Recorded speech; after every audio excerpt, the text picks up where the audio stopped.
Well, it's been a roller coaster of emotions here in this region, including in the occupied West Bank, which saw mass celebrations, street parties early yesterday after Israel released around 90 Palestinian prisoners as part of that ceasefire exchange for the 3 Israeli hostages. The streets of the West Bank were filled with celebration, welcoming home some of those prisoners. The Palestinian prisoners who were released as part of that deal include convicted murderers and terrorists, but also political activists who had been held without trial. Most of those released were women, now reunited with their families, including children. Some really powerful, emotional scenes. But that jubilation in the West Bank did not last long.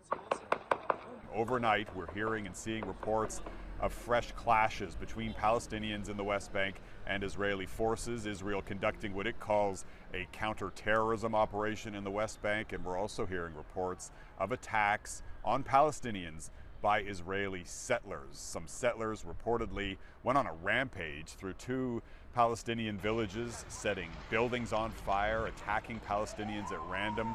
At least 12 Palestinians were injured in those attacks, according to Palestinian health officials. And this is fueling fears that while there is a ceasefire in Gaza, the violence could increase against Palestinians in the West Bank. There has been a surge of attacks by Israeli settlers since October the 7th, and there is fear among Palestinians that those attacks could grow in the wake of the election of Donald Trump. The U.S. president, as one of his first acts yesterday, removed U.S. sanctions against Israeli settlers that had been recently put in place by former U.S. President Joe Biden.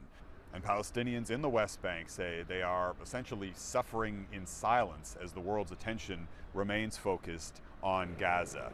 In Gaza, Palestinians there are continuing to return to what's left of their homes after 15 months of war to try and pick up the pieces, hoping to rebuild. But to do that, of course, they will need time, and it's unclear if they have it. This first phase, this temporary ceasefire, is scheduled to last 42 days. Negotiations are underway to extend that, but they are tricky negotiations. And we've been speaking to people, Israelis and Palestinians on both sides, who are hopeful that this ceasefire will endure, but many don't actually expect that it will.